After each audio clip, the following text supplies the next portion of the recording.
Good evening. I welcome you once again. Today is October 15th, 2014. Today is some special day. A larger number of our students, they are celebrating their birthdays today. I wish all of them a very happy birthday. Now let's come back to the topics. So I'll show you the various topics now.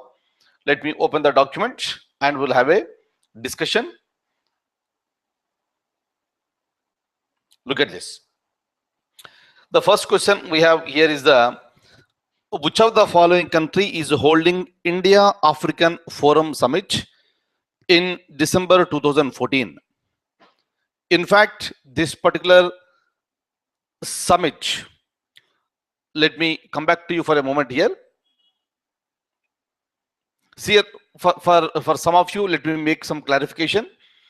Whenever at the international level, any meetings are happening, those meetings may be called as summits.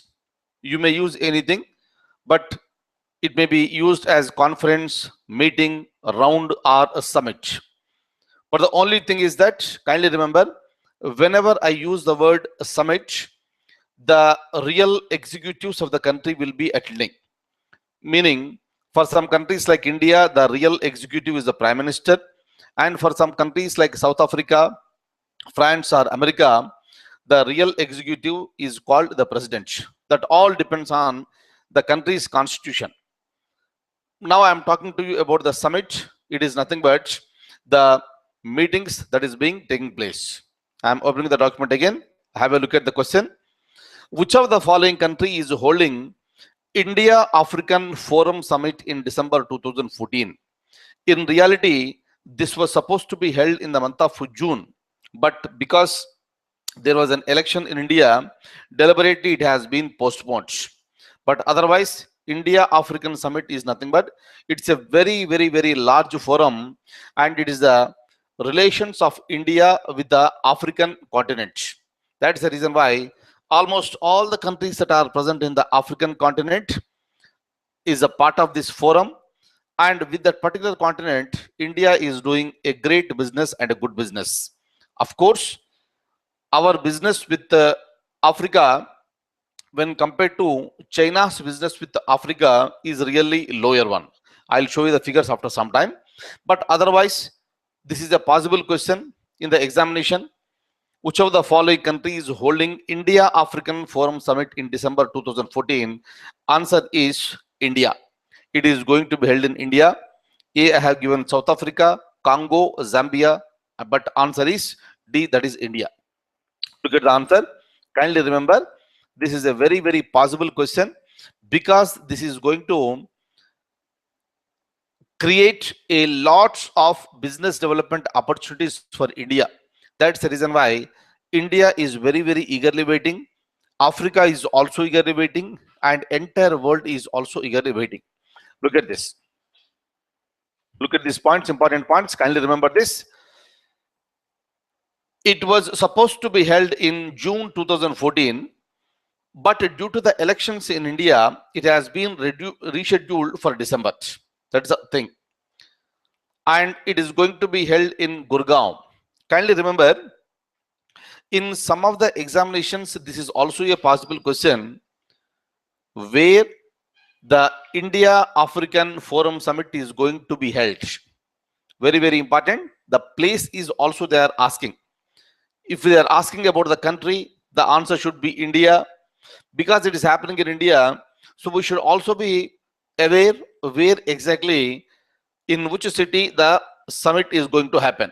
Answer is Gurgaon. Look at this. The first summit was held in the year 2008. It was held in India. And the second summit was held in 2011. That is Addis Ababa. That is the capital city of Ethiopia. And this is the third summit that is going to be held again in India. Kindly remember, whenever we talk about any international organization, kindly remember, this is a very important point I am going to tell you. Whenever we talk about any international institutions here, the conference or the summit or whatever you call, that may happen once in a year. That is called annual summit. Sometimes it may happen twice in a year for some of the international organizations. They are called biannual summits. There is no hard and fast rule whether it should be annual or biannual. That will be decided by the concerned international institution or international organization. But with respect to this, it will be held once in 3 years. We have seen 2008, 2011, and now again it is going to be in 2014 in the month of December. Right now, let me show you some information that is related to the trade between India and Africa and China and Africa. Look at this. India-Africa trade stands at $70 billion. Okay, with this India is happy. We are doing a good business with the Africa. But look at our neighbor, China.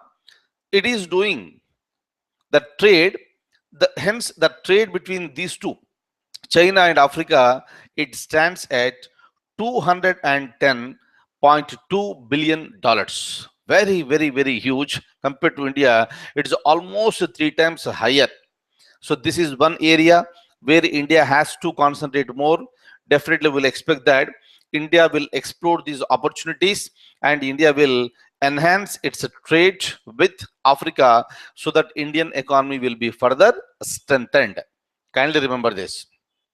Now, I'm going to the next one. Look at this, the question. Which of the following country has extended the residency for Edward Snowden, who leaked secret information about US spying programs? You might have seen last year there was a lot of hangama going on throughout the world, not just in India, throughout the world. A lot of hangama was going on. During that time, the name of Snowden was there in the news very, very prominently for quite a long period of time. He was an information technology contractor working with the United States of America. And by using some technologies, hacking technologies, so he leaked he gathered the information from these US systems and he started leaking it to the entire world. During that time, he became very, very popular throughout the country, throughout the world. And he became so popular for some people who are against the systems that are adopted by United States of America. But the United States of America became so angry so on this person, so because he has violated the concept of the rule of secrecy. But whatever it is, the activities and the performances that are done by United States of America came to the forefront of the world. So it's the claim is that the United States of America is hacking the secret information from various countries through phones or through internet technology. And this is the allegation against this United States of America. Of course, Mr. Snowden, he has given so much of information to the world and expecting fear from this America. So he ran away from America. Later, he has been given shelter in Russia. Originally, he was given a shelter only for a period of 1 year. But again, shelter in the sense that is called asylum. And that has been extended by 3 more years. Kindly remember, the name is important. He is Snowden. And the country is United States of America, for which he hacked the information. And when it comes to Russia, Russia is the country right now it is providing asylum to Snowden. I'll show you the document now. Look at the question. Write this. Which of the following country has extended the residency for Edward Snowden, who leaked secret information about the US spying program? Obviously, just now I told you the answer should be option number 3. That is Russia. Right? Next. Hopefully, you have seen the question. Kindly remember. Now, look at this. Some information regarding this man. He leaked the program on August 1st, 2013. He was an information technology contractor and he collected information on spy programs in which the NSA, that is a National Security Agency of United States of America, mined phone and internet metadata from thousands of people inside and outside of USA, and he exposed them to the media. That's the reason why he has been praised by so many people throughout the world. But United States of America is very, very, very angry against this person. Hopefully clear. Look at this. This is another latest one. Again, it is there in the news, very much there in the news. On the borders of which of the following country India is planning to lay a road? And you must be knowing, India has got a land boundary with so many countries. And with some countries we have good relations, and with some countries we have the strained relations. And one of the country with the strained relations is China. Of course, Pakistan is also there. And now I am talking to you regarding China. Since beginning, India is looking at China as a bigger threat when compared to Pakistan. And the reasons are very, very obvious. But otherwise, there is a problem with respect to these borders, what we are sharing with China. And in the recent past, also, we have seen so many times that the Chinese army is trying to intrude into the Indian region. And of course, they have intruded, they have entered into the Indian region. So this will unnecessarily create the tensions between the two nations. Though the president of China has visited India, even during that time also there was a tension at the borders. So this is a very, very unfortunate situation. And if you look at this, on their side, China is constructing or almost over. So a big road has been laid out. And obviously it will become a threat to India, and if you don't have the protections.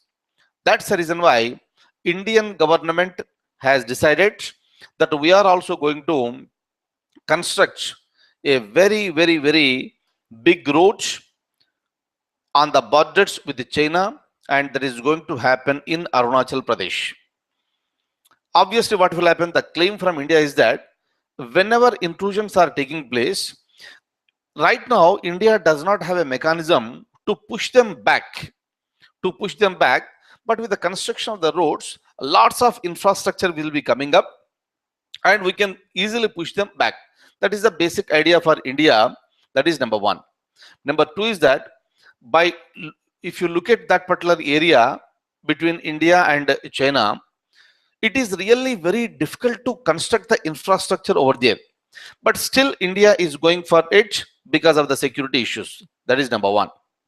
Number two, it is going to incur almost 40,000 crores, huge expenditure, but even then, the government of India is very much ready to go for it.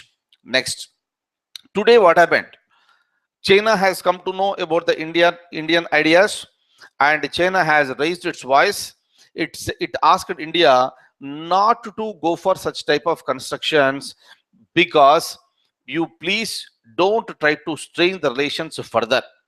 Of course, China will have its own objections, but for India, our security is important, our development is important. Hence, the government, we expect that it will go ahead as far as construction of a road in Arunachal Pradesh, where we are sharing the borders with China. So this is a possible question. I'll show you the question now. Look at this. On the borders of which of the following country India is planning to lay a road? Option 3 is the answer, that is China. And otherwise, if you look at this, Pakistan, Bangladesh, China, and Myanmar, option number 3 is the answer. Yes, option number 3. Now, look at this. I'm highlighting the first one. Kindly read this. It will be from Mago Tingbu in Tawang district to Vijayanagar in Chonglang district of Arunachal Pradesh. So this is the area where it is going to be constructed, and it is going to cost 40,000 crores. Huge, huge, huge amount, but it is a must for India. Today, on October 15th, 2014, China has expressed its concern and asked India not to further complicate the border issues. Definitely, China will not be comfortable when we are constructing or laying these roads because it may affect their interest. But for our nation, our security and our interest is important. Hence, we may go ahead. Now, look at this next point. You must be knowing this person, Martin Luther King. He was a Negro and he won the hearts of so many people in United States of America. Very, very great personality. In so many examinations, the question was asked. Just a simple information. We're just remembering the yesterday, that is October 14th. On October 14th, 1964, he was announced with the Nobel Peace Prize. That is the reason why I'm just showing it to you. But kindly remember, whenever you come across with Martin Luther King, kindly read that article or read that particular book also. So one of the very, very important world leaders. Right. Next. So he was the second Negro leader to win this particular prize. Next. And this is what you must be knowing very clearly. Very simple point. Assembly elections in India, they are going on in Maharashtra and Haryana. Of course, it is already over today. By 6 o'clock, it came to an end. And in Haryana, it seems that the polling percentage has been increased. And of course, the results are going to be declared on October 19th. And we'll see the new governments are going to be formed in both Maharashtra and Haryana. And as we know, the assembly elections are conducted every 5 years, and the same thing has happened. And we'll see here. But kindly remember one thing, in Haryana, there is a government today, and whereas in Maharashtra, it is under the president's rule, right? The Chief Minister of Maharashtra, Mr. Prithviraj Chauhan, has submitted the resignation letter last month, and immediately after that, president's rule has been declared in Maharashtra, and under the president's rule, the elections, assembly elections were conducted in Maharashtra. And once October 19th is over, once the results are declared, there is a possibility of the formation of democratically elected government in Maharashtra also. So we'll wait and watch. So which party is going to make it? But whereas in Maharashtra, some surveys are saying that it is the BJP which is going to be the largest party, and it is going to be winning highest number of seats. So we'll just wait and watch what is going to happen. Next one. This is a serious matter. Kindly have a look at this. It happened yesterday night in Bangalore. Very, very, very, very unfortunate.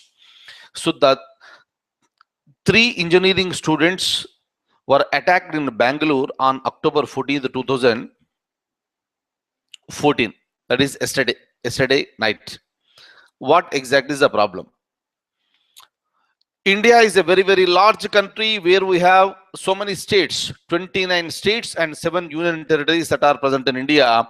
And we are all the citizens of India. There is no doubt about this, because the Constitution has given the privilege for us to be the citizens of India.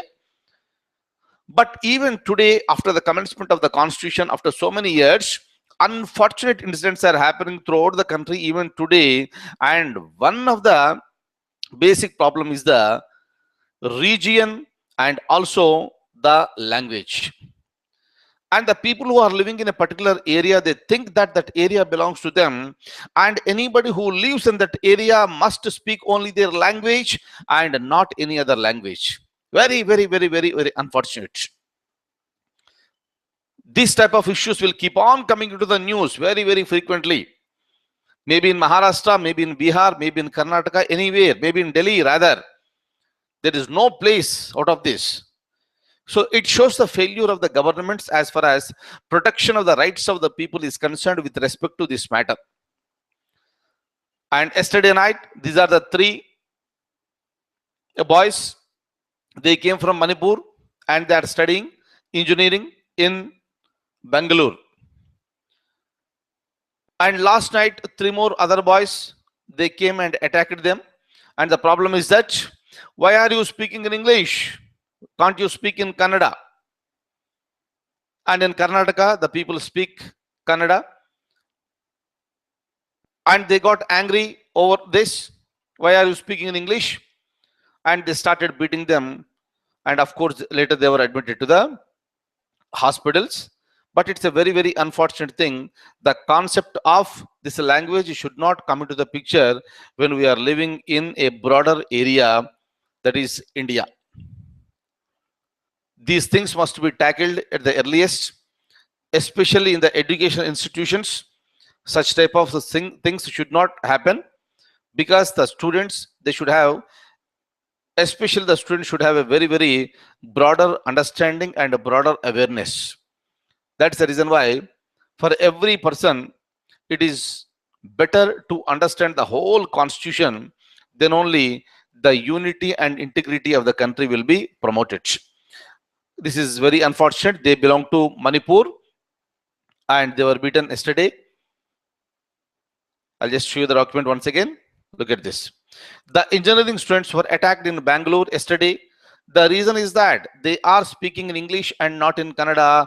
Think on these lines. What is this? Is it correct on their part? Definitely not. We condemn this. We very, very strongly condemn this, such type of activities, irrespective of the region.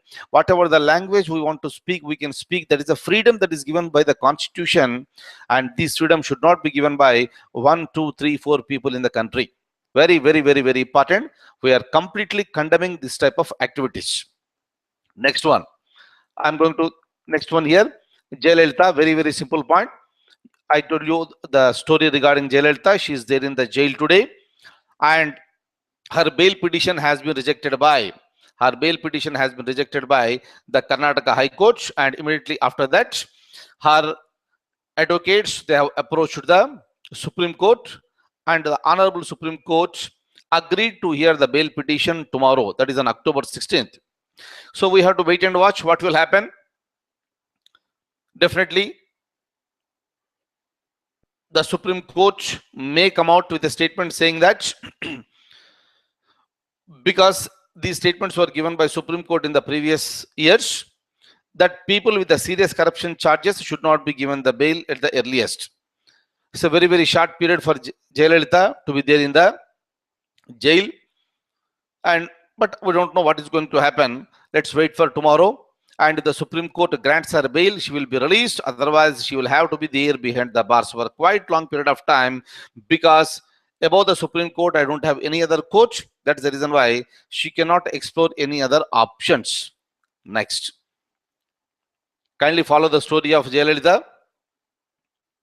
because that will be useful for us in writing the answers which are related to the corruption cases and disproportionate assets case. Next one, Abhishek Singh. This gentleman is an IAS officer. Abhishek Singh is an IAS officer and he belongs to UP cadre. And sometime back, you might have heard about a woman's name, young IAS officer, Durga Shakti Nagpal. She was acting very sternly against the people who are violating the rules, and on one fine day she has been suspended. During that time, entire country spoke in favor of Durga Shakti Nagpal, and there was so much of pressure even on the Akhilesh Yadav government in Uttar Pradesh, and finally she has been reinstated. Today, Mr. Abhishek Singh, this gentleman is the husband of Durga Shakti Nagpal, and he has been suspended. Of course, he's saying that he's an innocent person, but the reason behind this is that the allegation is that, so he asked one of the schoolmasters to go for the sit-ups, because the given assignment was not completed by this man within the stipulated time, and he was asked to go for the sit-ups here. You must be knowing sit-ups, right? So like this. So the person has to sit and get up. And he's an elderly person, and he was asked to go for sit-ups, and that happened in front of that person's son. and it was really humiliating if it is a fact, and that is not the action that you are supposed to take, Mr. Abhishek Singh. The information has reached the government, and immediately the government has suspended Mr. Abhishek Singh. That is the reason he is there in the news. Just because he is an IAS officer, so he cannot use such type of powers. Clear? You may take some action, you may suspend a person for a period of time, but you cannot give physical punishment to a person, and you are not a coach, Mr. Abhishek Singh. That is the reason why he is there in the news. Look at this. An IAS officer of UP cadre, husband of Durga Shakti Nagpal, and he has been suspended because of the reasons I told you just now. Next, I'm moving to the next point. Another shameless person that is present in India, that is in Maharashtra, Mr. R.R. Patel. Very, very shameful statements that will be given by some of the people who are at the higher levels. So these are the politicians, they have to behave themselves. But unfortunately, sometimes they will lose the control. They will keep on speaking something which is completely condemnable, which is completely not at all acceptable. That's the reason why we condemn such type of statements. So during the election campaign that is happening in Maharashtra, elections are going on, I told you. In Maharashtra, this man has made, of course, this person belongs to NCP, Nationalist Congress Party, one of the important leaders of NCP. So during the election campaign, so he started making some comments against a candidate of MNS, Maharashtra Navanirman Sena. And that particular person, one person, he has been accused of rape and he has been arrested. Now, Mr. R.R. Patil has started saying that, why so hurry? You should have waited to rape till the completion of the elections. Derogatory, completely derogatory. What is he thinking about these statements? Just because there is a group of people, they will clap for you. You cannot use such type of statements. Unfortunate, the crowd that was present during that time, they were also clapping for those statements because all of them belong to that party only. But entire India has condemned that such type of remarks are not at all acceptable. And apart from see this, last year what happened? You must be knowing one name in Maharashtra, that is Ajit Pawar. He is very, very close relative of Sharad Pawar, the party president, NCP. And Mr. Ajit Pawar, last year, of course, till recently, he was also the deputy chief minister of Maharashtra. He also started making certain derogatory comments. When he went for the field visit, people have complained him that there is no water, there is no irrigation. And he was speaking in such a nonsense manner, Mr. Ajit Pawar, saying that, so water scarcity is a common problem. What should I do? You want me to urinate here? Even for that, I need water. Where is the water? Such type of blatant and shameless statements are given by some of the politicians. Very, very, very, very unfortunate. These are highly condemnable, not at all acceptable statements. Because of this reason, Mr. R.R. Patel is there in the news, and whenever such type of people will speak something, we recollect all the old things what happened. These are the people, such type of people are present in every party, not in one party or two parties. In every party the people are like this. But the unfortunate thing is that these are the senior leaders. They behave like a common people. If common man says something, so that will be ignored. That's a different thing. But these are the shameless people who speak before the common people and who speak on the dash. Very, very unfortunate. Those statements are completely not acceptable. I'm opening the document again. Look at this. Another serious matter, what is happening in India today. I was telling you in the previous classes, I told you so many points to you regarding ISIS. So today, the ISIS flags have been seen in Jammu and Kashmir. I was telling you some time back, maybe in the last month, that it's a very, very dreaded terrorist organization that is present. in the world today, and they started recruiting the youngsters from various countries. They also tried from India also.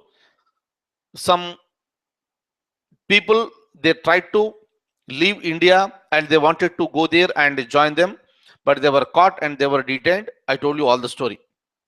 But today, unfortunately, what happened is that ISIS flags were waved in Jammu and Kashmir. It's a matter of very, very serious concern. When we just think that somebody is going and joining, ISIS means it's a matter of very serious concern. But here, the flags have been waved, and army took it very seriously, and army requested the government of India to take actions immediately, and so that the people who are getting attracted towards that dreaded terrorist organization will be stopped at the early stages. It should not be too late for the government of India. It will be harmful for the nation. But the Chief Minister of Jammu and Kashmir, Omar Abdullah, he said that there is nothing like ISIS in Jammu and Kashmir. Maybe some idiots might have done these things. He used the word idiots. Whatever it is, Mr. Chief Minister, the government has to take this matter as a very, very serious one. Today they have waved the ISIS flags, and tomorrow they may do anything, which is again objectionable. Governments must take it very, very seriously. I'll show you the document now. Look at this. ISIS flags have been waved in Jammu and Kashmir today. Army expresses its serious concern over the issue and requested the government to take steps to stop the youth to get attracted by the same. Yes, but the Chief Minister said that there is no presence of ISIS in the valley and it was a work of some idiots. But in today's situation, kindly look at this. Think, should it be taken seriously or not? We feel that it should be taken very, very serious. Because according to the Chief Minister, it may be a work that is done by some idiots. And tomorrow those idiots should not create any such problem, any type of problem to India. That's the reason why there is an old adage saying that prevention is better than cure. If something spreads out and people started taking part in those activities, it becomes very difficult for controlling it. That's the reason why it should be tackled at this stage itself. Next one. There is another question. I'm showing it to you. Very, very important question. For quite a long period of time, and of course even in the future also, this problem will be there. That shows the lack of commitment on the parts of the government. Which of the following country is the home to the largest number of underweight children under 5 in the world? In the world, there is a question here. There are so many countries in the world.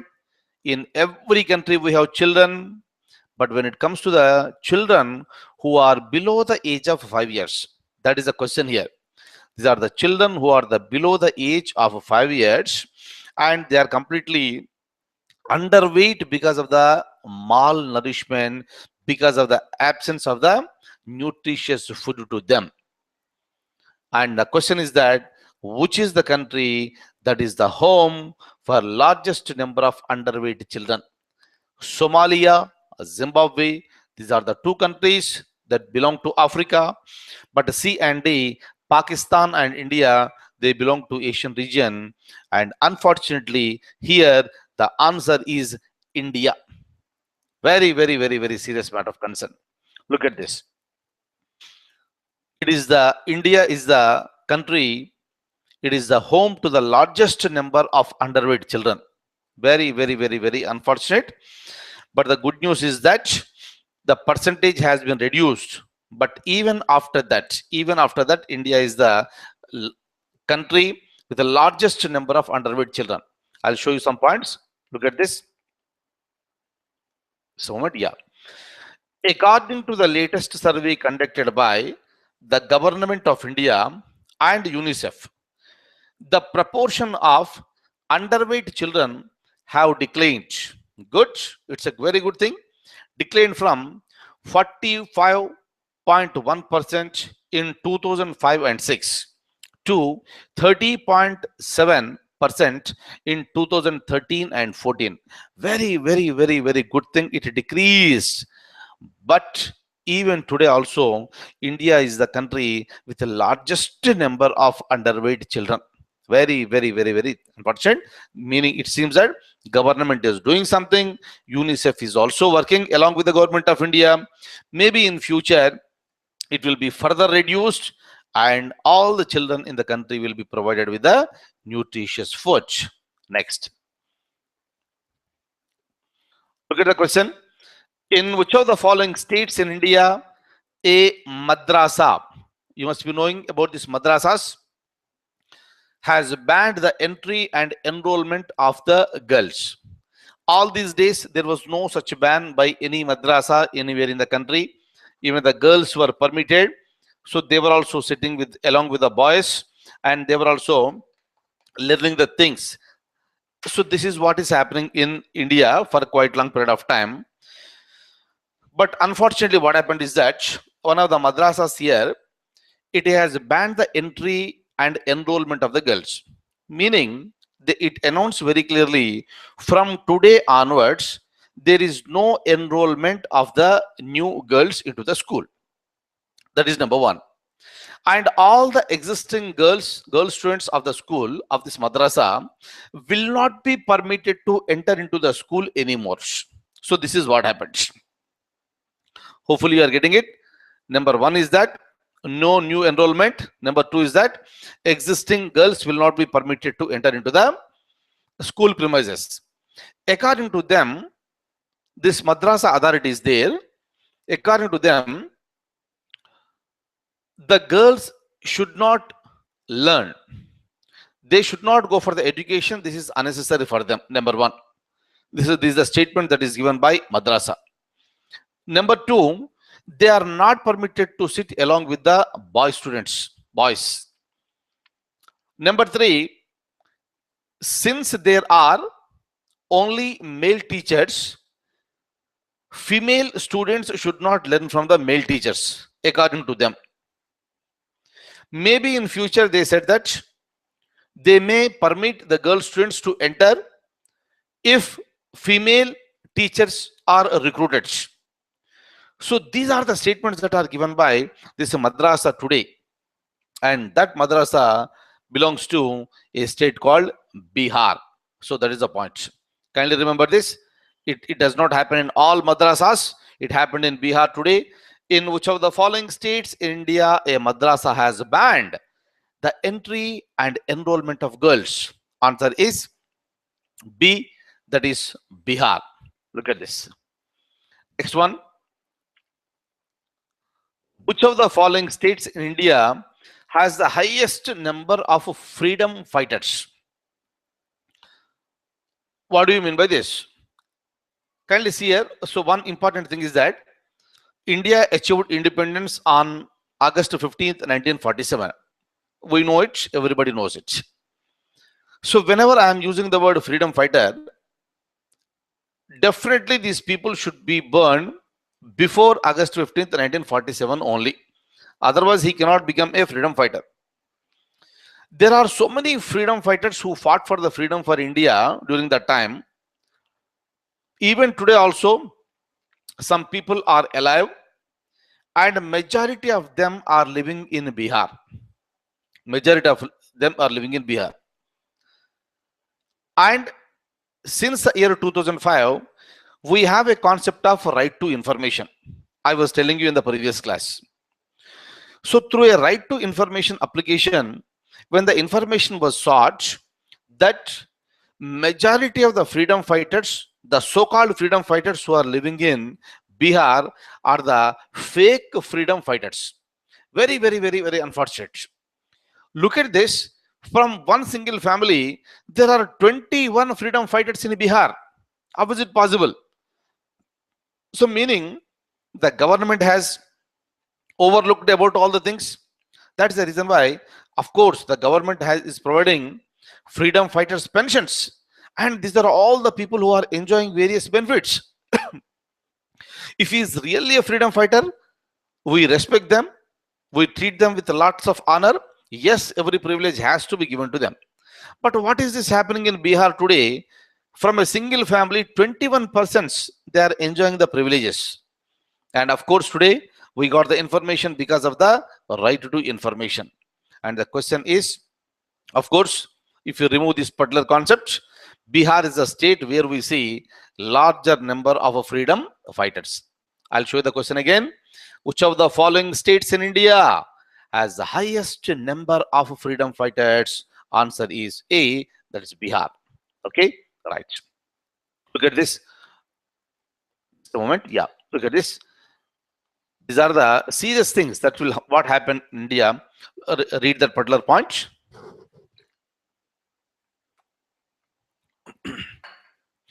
An RTI inquiry unearthed fake freedom fighters who took birth after independence. Single family had 21 freedom fighters. Too much. Really, really too much. Next, I'll show you one other question here. Another striking thing, great thing. India should be proud. Very, very important one.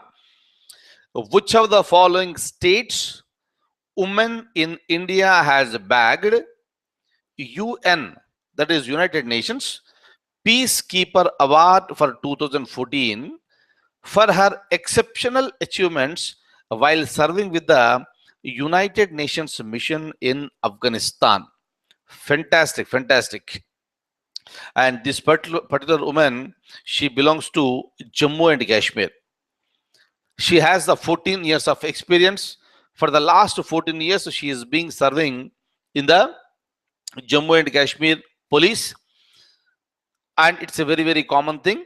Like whenever UN peace missions are there, the police personnel from various countries will be going over there.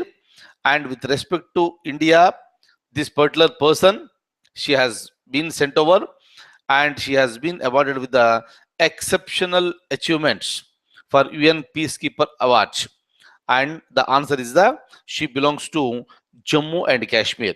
I'll show you the information. Look at this. Answer is C. Look at this. Her name is Shakti Devi and she has 14 years of experience. Look at this. Very good. She is currently deployed in the United Nations Assistance Mission in Afghanistan. She's right now also she's there and she fought for the rights for the women in Afghanistan. Look at this. Another important one at the international level. What is happening here? Look at this. The answer is C. You might have seen this in the newspaper. Evo Morales is the name of the person, has been elected as the president for the third term and he belongs to the country is Bolivia, right? See here, I told you this one point in the previous classes also. Hopefully, most of you are following that, which is very, very important one. But for the sake of our understanding, let me repeat it once again for you. Look at this. Whenever you are discussing something about a particular country, have a look at the world map. I told you this one already. So similarly, if you look at this Bolivia, straight away go to this South America. And right in the west, you will have Peru and Chile. Peru is towards north and Chile is towards south. And in between these two, meaning towards east of Peru and Chile, you will find a country. That country is Bolivia. Look at the country and try to remember the location.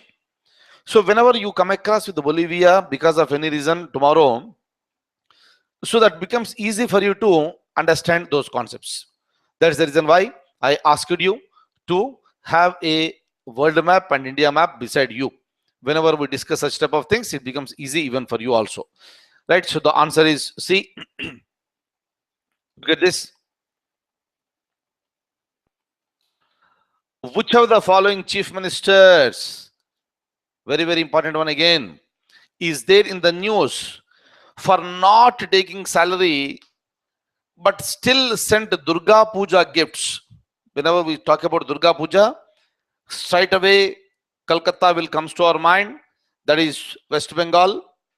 She has given gifts to hundreds of people, including senior IAS and IPS officers, and also to their wives, artists, intellectuals, and etc. And it is none other than Mamata Banerjee. See here, this Jayalalitha was there in the news. She was also in the news for giving so many gifts to so many people every time. But what is your salary? When it comes to Jayalalitha, we have already understood that she was taking the salary of just 1 rupee a month. Just 1 rupee she was taking a month. But with 1 rupee salary, how can you enmass so much of properties here? There is no answer. That is the reason why she is there behind the bars. Today, the same situation has arisen even for Mamata Banerjee also. She also claims, and of course, she is also not taking even a single rupee salary. She is not taking salary, still working here. But where from you have sent so many gifts to IAS officers, IPS officers, their wives, artists, intellectuals? Where from the money has come? Now, again, it's a very another serious matter of concern. Already so many things are happening in the country. Now another person has come into the news.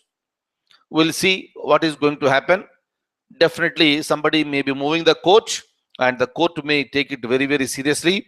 That's the reason why Bharatiya Janata Party today, Bharatiya Janata Party is saying that Mamata Banerjee is West Bengal's Jayalalitha. This is the criticism against Mamata Banerjee today. Again, it's an unfortunate incident. That is again what is happening here. Obviously, she has to give the answers from where from she got so much of money to give the gifts. All right. Next one. Yeah. So here the answer should be that is C. That is Mamata Banerjee. Look at this. She is being criticized as Bengal's Jayalalitha. Bengal Jayalalitha. Look at this. By which of the following years there is a plan for establishment of human settlements in on Mars, by a non-profit company called Mars One. You might have heard about this Mars One. It's a company. It is planning to provide the human settlements on Mars. So there is an idea that on the Mars, there is a possibility of the establishment of human colonies. And this company has announced that by the year 2025, it is going to establish those facilities. But the problem is that whenever you are having the this establishment facilities, definitely you need to provide them with the people with the food, people with the electricity, people with the waters. But today, the news is that MIT of California, it started saying that establishing colonies may be easy, may not be so difficult, but the first settlement and the people who goes there for the first time cannot survive beyond 68 days. It's a very, very shocking incident. Otherwise, so we're just planning to have the settlements even on the Mars. But when you know very clearly that you are not going to live beyond 68 days, how a person will dare?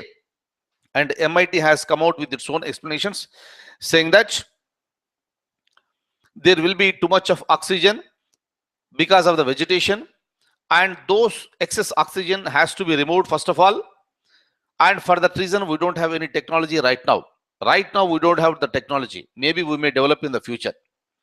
But with respect to the electricity, solar sheds or solar huts will be arranged, and they will be supplying the electricity. That's a welcome thing.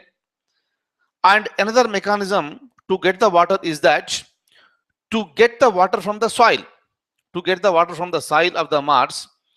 And today, To extract the water from the soil of the Mars, that technology is not available. I'll show you the document here. So these are the statements that are given by MIT today. Very shocking one. But otherwise, first you complete the question here. By which of the following year there is a plan for establishment of human settlements on Mars by a non-profit company, Mars One? Answer is 2025. So we'll just wait and watch what is going to happen.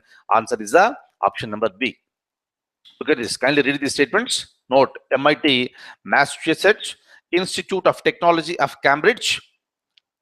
I'm sorry, I think I used the word California before. I'm sorry. It's in Cambridge. United States of America announced that the first settlers cannot last for more than 68 days. Solar panel powered herds would supply electricity. A system to extract water from the soil would supply the water, but unfortunately the second one, whatever I'm highlighting now, it has not been developed so far. So this is the story here. Let me come back to you. See here, tomorrow what happens is that tomorrow and after tomorrow I'll be giving you this information. Kindly be online. I'll also be here. Kindly be online by the same time as usual. And I'll show you the documents related to the UNO. Day before yesterday it was missing. I'll play it for you tomorrow. And I'll give it to you tomorrow and day after tomorrow. So that from next week onwards, we'll be discussing about the various other international institutions. But first of all, I would like all of you to understand certain fundamentals. And those fundamentals I have already explained over there. Hence, for the previous month, hence I'll be playing the same document here. I'll be sitting online itself, and kindly listen to that one. And again, of course, tomorrow is Thursday, day after tomorrow is Friday, and again we'll also have a class on Saturday this time. Thursday, Friday, Saturday, because Monday most of you could not see that particular video. One day was wasted. Let's not waste this one. That's the reason I'm going to have an extra class on Saturday. But tomorrow and day after tomorrow, you please complete here United Nations Organization. Part 1, Part 2 is there. Let's finish up that and be thorough with this, because that will be useful for understanding so many international issues. So which I am going to start sometime in the next week. All right. So again, see you tomorrow. Till that time, I wish you all the very, very best. Thank you so much for being with me this evening.